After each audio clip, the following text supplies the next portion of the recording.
Hey guys, मैं आप सभी का वेलकम करता हूँ मांगा वीकली के एक और न्यू एपिसोड में। और आज के इस वीडियो में हम रिव्यू करने वाले हैं चैप्टर नंबर 1006 जिसका नाम है honourable Hyogoro the flower. Now I never thought that Hyogoro को भी अपना एक डेडिकेटेड चैप्टर मिलेगा, and even though this chapter wasn't of once generation, फिर भी ये चैप्टर काफी इंटरेस्टिंग था। बाकी की बातें हम रिव्यू में करते हैं। सो गाइस, अब बिना टाइम वेस्ट किए लेट्स बिगिन।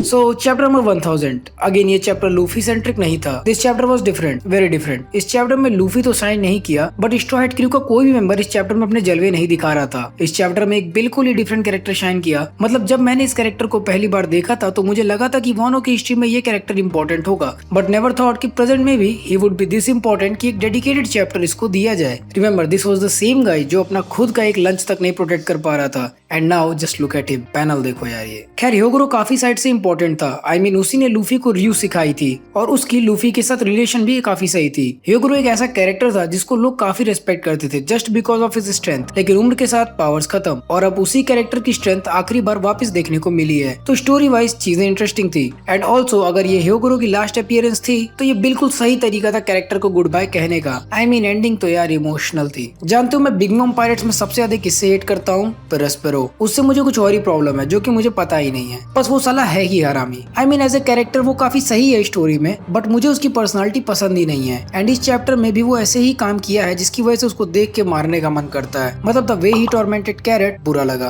खैर कैरेट की किस्मत खराब थी क्योंकि मून बादल में छुप गया जिसकी वजह से उसका सुलोंग ट्रांसफॉर्मेशन खत्म हो गया। वानो का वेदर भी अजीब है, बट स्टिल अगर कोई कैरेक्टर प्रॉपर्ली शाइन कर पाया ह्योगोरो के अलावा तो वो था मार्को। भाई फर्स्ट डिवीजन कमांडर से यार सच में कुछ और ही है। मतलब उसने जो पेल के मारा है ना किंग को, मजा आ गया। लास्ट टाइम उसने किजारू को ऐसे मारा था, लेकिन किजारू लोजिया टाइप होने की वजह से बच गया, बट ये तो जोआन है, इसको अच्छे से लगा होगा। बाकी जो मार्को का पैनल था यार देखकर मजा आ गया। मार्को का जो डेविल फ्रूट है ना वो भी काफी इंटरेस्टिंग है। वो डेविल फ्रूट इसको लोजिया और जोआन दोनों टाइप की एबिलिटी देता है, और इस पैनल में हमने ये दोनों फॉर्म एक साथ देखा विच वॉज रियली रिफ्रेशिंग, क्योंकि ये सब हमने लास्ट टाइम मरीन फोर्ड में देखा था। एंड ऑल्सो ठीक इसी पैनल में हमें किंग की बाउंटी भी रिवील की गई जिसके बारे में हम अभी ब्रेकडाउन में डिटेल में बात करेंगे। सो गाइस, अब एक ब्रीफ ओवरव्यू के बाद हम ब्रेकडाउन करते हैं मांगा को सीन बाय सीन में। तो अगर आपने अभी तक मांगा नहीं पढ़ी तो उसे जल्दी साइड में खोल लें ताकि आपको वीडियो जल्दी से समझ में आ जाए। सीन नंबर 1, मांगा वहीं से स्टार्ट हुआ था जहां पर हमने मोमो को भागते हुए देखा था। मोमो इस समय यामाटो के ब्रा में छुपा हुआ है और यामाटो उसको लेकर भाग रही है। मतलब लीडर ऑफ वानो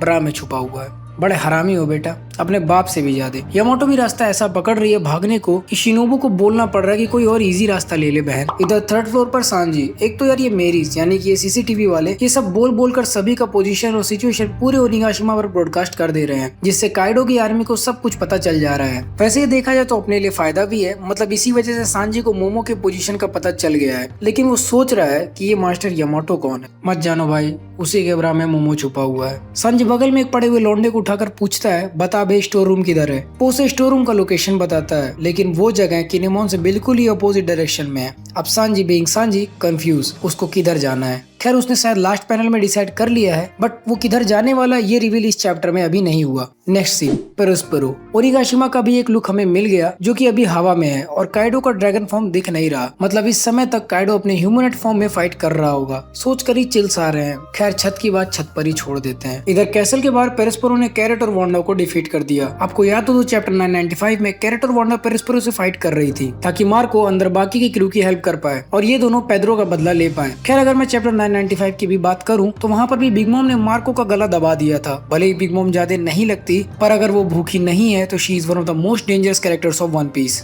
खैर बैक टू मांगा, अभी सिचुएशन पेरोस्पेरो के साथ है क्योंकि यहाँ ओनिगाशिमा पर फुल मून गायब हो गया। मतलब मिंग ट्रांसफॉर्मेशन खत्म। पेरोस्पेरो कह रहा है कि बाल बाल बचे। खैर तुम लोग तो हार गए क्योंकि वेदर तुम्हारे फेवर में नहीं था। पेरोस्पेरो कैरेट को उठाकर बोलता है तू तो पेड्रो को एवेंज करने वाली थी, लेकिन तुमने क्या सोचा था कि कोई बिग मॉम के एरिया में आएगा और ऐसे ही बचकर निकल जाएगा। मतलब मजाक समझ रखा है। इतने पर वो कैरेट को उठाकर पटक देता है और बोलता है अगर और लोगों को मरते हुए नहीं देखना तो वापस जंगल में जाओ और घास खाओ, जानवर कहेंगे। पेरोस्पेरो आगे बोलता है कि मुझे अभी भी बीस्ट पायरेट्स के साथ काम करना पसंद नहीं है, बट मुझे इन नए लौंडों को अब समझाना पड़ेगा कि एक एम्परर होना क्या होता है। अच्छा पेरोस्पेरो की भी बात करें तो ये कहाँ जा रहा है? छत पर लूफी को समझाने या कैसल में बाकियों से फाइट करने? वैसे मुझे नहीं लगता कि ये छत पर जाएगा। चीजें इतनी इंटेंस है वहाँ पर कि इसको तो स्वॉर्ड्समैन ही निपटा देंगे। और बात रही पेरोस्पेरो की ड्यूरेबिलिटी की, तो इसने अभी खुद कहा कि ये बाल बाल बचा है मिंग से, तो इसका मतलब सुलोंग फॉर्म में ही कैरेट और वांडा इसके लिए इनफ थी। तो फिलहाल तो मुझे लगता है कि ये कैसल में ही जाएगा और मोस्ट प्रोबेबली ये यामाटो या सांजी से एंगेज करेगा। और जहां तक मुझे लगता है यामाटो से फाइट करने की प्रोबेबिलिटी ज्यादा है, क्योंकि यामाटो अभी किसी से भी एंगेज नहीं कर रही है। खैर अब देखो आगे क्या होता है। Scene number 3, live floor. यहाँ पर भी सभी लोग क्वीन की बीमारी से परेशान है और ये स्प्रेड होती जा रही है। फिलहाल के लिए सभी अपने हार मानने वाले हैं। उनके लिए मार्को के ब्लू फिल्म्स काम तो कर रहे हैं, बट वो सभी अपने लिमिट पर हैं। अगर इन्होंने खुद को कंट्रोल नहीं किया तो ये आइस डीमंस बन जाएंगे और तब इन लोग जो कि वानो के टॉप समुराइज में आते हैं उन्हें रोकना मुश्किल हो जाएगा। सभी को खुद को संभालना पड़ेगा तब तक जब तक चॉपर दवा बना ना दे। इधर अप्पू के क्रूमेट्स भी परेशान है क्योंकि वो चॉपर को रोक नहीं पा रहे। जो भी लोग उनके रास्ते में खड़े हैं वो स्टील की तरह स्ट्रॉन्ग है। अप्पू अपने क्रूमेट्स को बोल रहा है कि भाई ठंडी रोना बंद करो, जो हमारे आगे खड़े हैं इनको डिफीट करना इतना इजी नहीं है। आप सोच रहे होंगे किन्हें डिफीट करना? So here I present you allosaurus humanoid form, X Drake और prime yakuza boss Hyogoro the flower. X Drake और ह्योगोरो दोनों ने मिलकर टीम बना ली है और पता नहीं कैसे ह्योगोरो अपने प्राइम फॉर्म में आ गया है। देखो जब मैंने ये पैनल पहली बार देखा तो मुझे लगा कि बोनी यहाँ पर है क्योंकि उसके पास ही ऐसी पावर्स हैं, बट एक्चुअली यहाँ सिचुएशन बिल्कुल ही अजीब है। क्वीन ने जो वायरस बनाया था वो ह्योगोरो को भी अफेक्ट किया,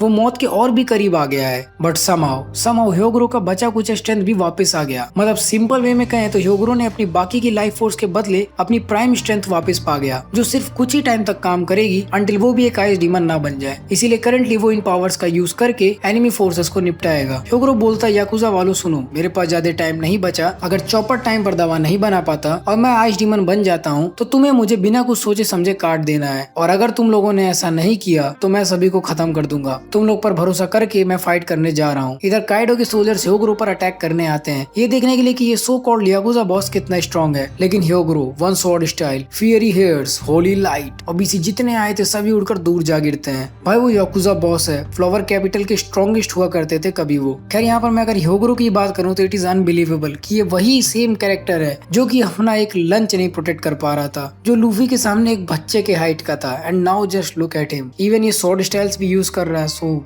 अमेजिंग। यहाँ पर अगर हम बात करें स्क्रैचमैन अप्पू की, तो लास्ट टाइम जब हमने उसे देखा था चैप्टर नंबर 997 में, तो जोरो ने उसे ऑलमोस्ट खत्म ही कर दिया था। लेकिन अब देखकर ऐसा लग रहा है कि वो अभी भी फाइट कर सकता है। नाउ ऐसा ही होना भी चाहिए था क्योंकि वो भी एक फर्स्ट जनरेशन का मेंबर है और इतनी जल्दी तो वो टेक डाउन नहीं हो सकता। ऐसा पहले भी हो चुका है जब जोरो ने एक ही शॉट में किलर को टेक डाउन किया था, बट किलर को भी कुछ खास इफेक्ट नहीं पड़ा था। Now this is what I like about One Piece. Characters भले ही में वीक दिखते हैं स्टार्टिंग में, बट अगर कुछ टाइम दिया जाए तो उन्हीं कैरेक्टर्स को टेक डाउन करना बहुत मुश्किल लगता है, और ये चीज वन पीस में सही में काफी अच्छे से एक्सिक्यूट की जाती है। इतने में ह्योगोरो ओडेन को याद कर रहा है कि यार ओडेन, क्या होता अगर उस टाइम में जब मैं अपने प्राइम में था तब तुम और मैं मिलकर काइडो को चैलेंज करते, तो शायद चीजें अलग होती आज। खैर कोई बात नहीं, किनेमोन और बाकियों ने रेड सक्सेसफुली कर दिया है और मैंने एक गजब के लौंडे को भी खोज लिया है। अब मुझे पता है कि सूरज जरूर वापस वानो पर आएगा। तब तक क्वीन वहां पर आ जाता है और वो ह्योगोरो से परेशान है क्योंकि अगर उसको नहीं रोका तो ह्योगोरो अकेले ही पूरा लाइफ फ्लोर खत्म कर देगा। इसीलिए वो उसकी तरफ लेजर शूट करता है, बट तभी एंटर्स मार्को द फेनिक्स और एक बॉम्ब दे मारता है वो, और बॉम्ब ब्लास्ट की वजह से क्वीन भी अपने मुंह से खून फेंक देता है। मार्को बोलता है बेटे भूल गया क्या,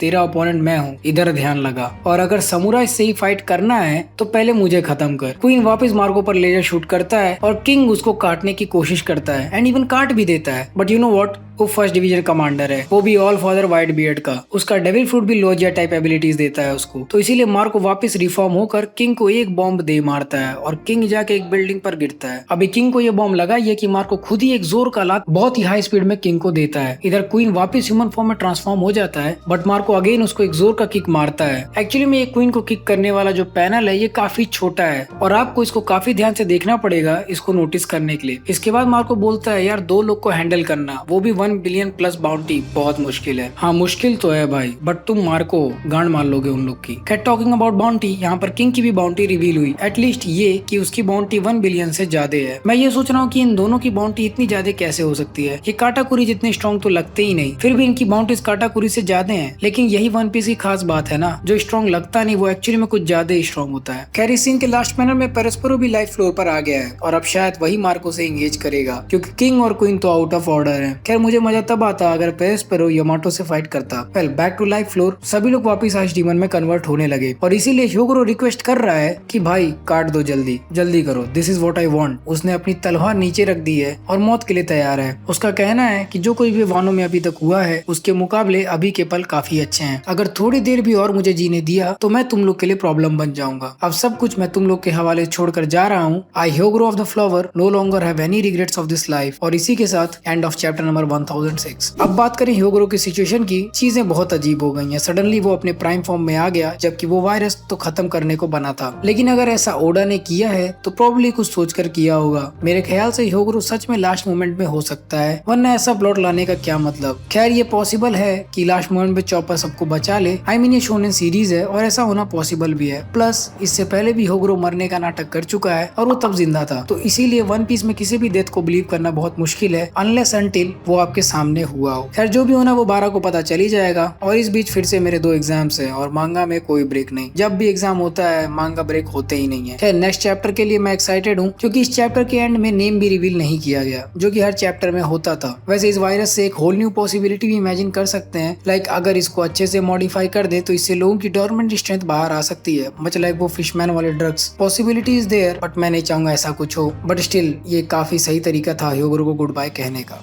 सो गाइस इसी के साथ end of review of chapter number 1006 honourable Hyogoro the flower. So guys ये थी मेरी review video of chapter number 1006 the honourable Hyogoro the flower. मैं उम्मीद करता हूँ कि आप लोग को ये चैप्टर रिव्यू काफी ज्यादा पसंद आया होगा। अगर आप सभी को मेरी ये वीडियो पसंद आई तो प्लीज इस वीडियो को लाइक करिए, नहीं पसंद आई तो भी लाइक कर दीजिए। कमेंट सेक्शन में मुझे ये बताइए कि नेक्स्ट चैप्टर का नाम क्या होने वाला है। शेयर करिए इस वीडियो को उन लोग के साथ जो कि वन पीस के मांगों को रीड करते हैं। मुझसे इंटरेक्ट करने के लिए, बातें करने के लिए आप मुझे इंस्टाग्राम पर भी फॉलो कर सकते हैं @RSPlaySuper, जहाँ पर मैं आपके हर क्वेरी का रिप्लाई देता हूँ। और आप मुझे डिस्कॉर्ड पर भी ज्वाइन कर सकते हैं, जहाँ पर हम वीकली बेसिस पर एनिमे साथ में देखते हैं। ऐसे और भी कई सारे मस्त वन पीस कंटेंट को एंजॉय करने के लिए हमारे चैनल को सब्सक्राइब करना ना भूलें। और हाँ, बेल आइकन जरूर दबा दीजिएगा ताकि आप हमारे अपलोड से नोटिफाई होते रहें। सो गाइस अगर आपको हमारी ये मांगा रिव्यू वीडियो पसंद आई तो हमारी और भी कई सारी मांगा रिव्यू वीडियोस को चेकआउट कर सकते हैं, जिसकी प्लेलिस्ट का लिंक आपको वीडियो के राइट साइड में एंड डिस्क्रिप्शन में मिल जाएगा। So guys till the next video, play on.